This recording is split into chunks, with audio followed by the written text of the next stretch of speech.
শাক খেতে ভালোবাসে না পৃথিবীতে এমন কেউ নেই। তাছাড়া আমিও খুব শাক খেতে ভালোবাসি।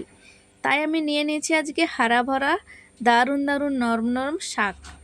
নিয়েছি পাট শাক আর কিছুটা কলমি শাক। পাট শাকের পরিমাণ এখানে বেশি আছে আর কলমি শাকের পরিমাণটা কম আছে। শাকগুলোকে আগে আমি বেছে নেব, বেছে নিয়ে তারপরে আমি ধুয়ে নেব। যে কোনো শাক সবজি প্রথমে কিন্তু ধুয়ে নিতে হবে, তারপরে কেটে নিতে হবে। বেশিরভাগ কিন্তু শাকটাকে আগে কিন্তু গোটা অবস্থায় ধুয়ে নিতে হবে। কেটে নিয়ে ধুলে কিন্তু এর কোনো স্বাদ বা ভিটামিন কোনো রকম পাওয়া যায় না। তাই আমি গোটা অবস্থাতে ধুয়ে নিয়েছি, জলটাকে ঝাড়িয়ে ভালো করে এভাবে কুচিয়ে নিচ্ছি। সপ্তাহে একবার হলেও কিন্তু শাকটা খাওয়ার চেষ্টা করবেন। যাদের কিন্তু বলি থাকে, স্পাইল থাকে, তারা কিন্তু অবশ্যই চেষ্টা করবেন রোজের যে কোনো শাক রোজের খাওয়ার।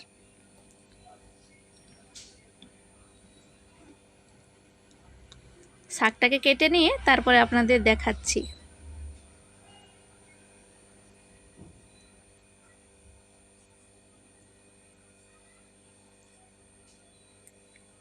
আমি একটা চালের বস্তা নিয়েছি, ভালো করে মুছে নিয়েছি। যেহেতু বস্তাটা পরিষ্কার, আমি মুছে নিয়েছি ভালো করে একটা কাপড় দিয়ে। তারপরে শাকটা কেটে নিচ্ছি। শাকটা আমার কুচানো হয়ে গেছে। একটা বড় জামবাটির মধ্যে আমি তুলে নিচ্ছি। তারপরে কড়াটা গরম করে কড়ার মধ্যে দিয়ে দিচ্ছি 3 চামচের মতো সর্ষে তেল। তেলটা গরম হয়ে গেলে দিয়ে দেব পেঁয়াজ কুচি। বাড়িতে যা ছিল তাই দিয়ে শাকটা আমি রান্না করছি। আপনারা যখন রান্না করবেন তেলটা গরম হয়ে গেলে আগে দিয়ে দেবেন গোটা লঙ্কাকে একটা কেটে, তারপরে কালো জিরে ফোড়ন দিয়ে দেবেন। কালো জিরেটা দিলে কিন্তু এর স্বাদটা খুবই ভালো হয়। আমি এখানে পেঁয়াজ কুচিটা দিয়েছি, তারপরে দিয়ে দিচ্ছি থেতো করা রসুন। ভালো করে একটু লাল লাল করে ভেজে নিচ্ছি।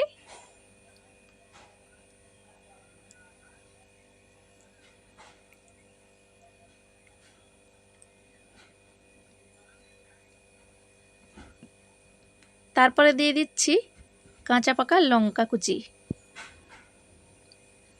আপনারা কাঁচা লঙ্কা কুচিটা দেবেন, খেতে কিন্তু ভালো লাগবে, স্বাদটাও ভালো হবে।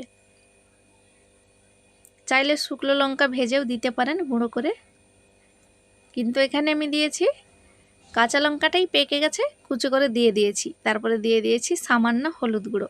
এতে কিন্তু হলুদ গুঁড়ো দেওয়ার কোনো দরকারই ছিল না, শাকটা সবুজই ভালো লাগে। তারপরে আমি ভালো করে হলুদটাকে পেঁয়াজের সাথে ভেজে তারপরে শাক কুচানোটা দিয়ে দিয়েছি। শাকটাকে ভালো করে নেড়ে চেড়ে এইভাবে কিন্তু কমিয়ে নিতে হবে। যেহেতু পাট শাক আছে কম হয়ে যাবে, এই আধা কড়া শাক আছে একটুখানি হয়ে যাবে।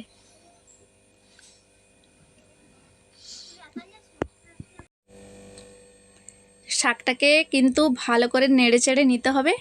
এই সময় দেখবেন খুব সুন্দর একটা স্মেল আসছে। শাকের এতটা সুন্দর একটা স্মেল আসবে না, কিন্তু এটাকে যখন ধুয়ে কাটবেন তখন কিন্তু এই স্মেলটা আপনারা পাবেন না। তো সামান্য চিনি দিয়ে দিচ্ছি। চিনিটা দিয়ে ভালো করে নেড়ে চেড়ে নিচ্ছি। নুনটা একটু পরে দেব, শাকটা একটু কমে গেলে তারপরে দেব, নাহলে বোঝাই যাবে না যে নুনটা বেশি হয়ে যাবে বা কমও হয়ে যেতে পারে। দেখুন আমি ঢাকা দিয়ে দিয়ে শাকটাকে একটু সেদ্ধ করে নিয়েছি। এইবার আমি পরিমাণ মতো নুন দিয়ে দিচ্ছি। আপনারা কিন্তু এই সময় নুনটা দিতে যাবেন, প্রথমে কিন্তু দেবেন না, বোঝাই যাবে না যে শাকটা কতটা আছে। তো নুনটা চিনিটা দিয়ে ভালো করে শাকটাকে মিশিয়ে নিচ্ছি।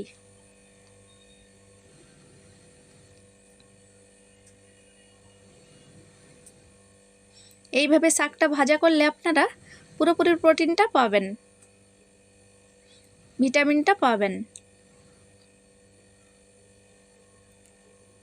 শাকটাকে ভালো করে নেড়ে চেড়ে ঢাকা দিয়ে সেদ্ধ করে নিতে হবে যতক্ষণ না শাকটা ভাজা হয়ে যাচ্ছে।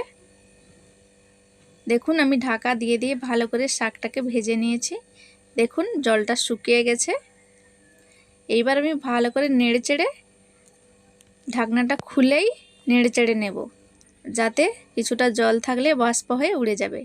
এভাবে একটু খুন্তি দিয়ে ভেঙে ভেঙে দিতে হবে, তাহলে শাকটা কিন্তু একটু ঘন ঘন হয়ে আসবে।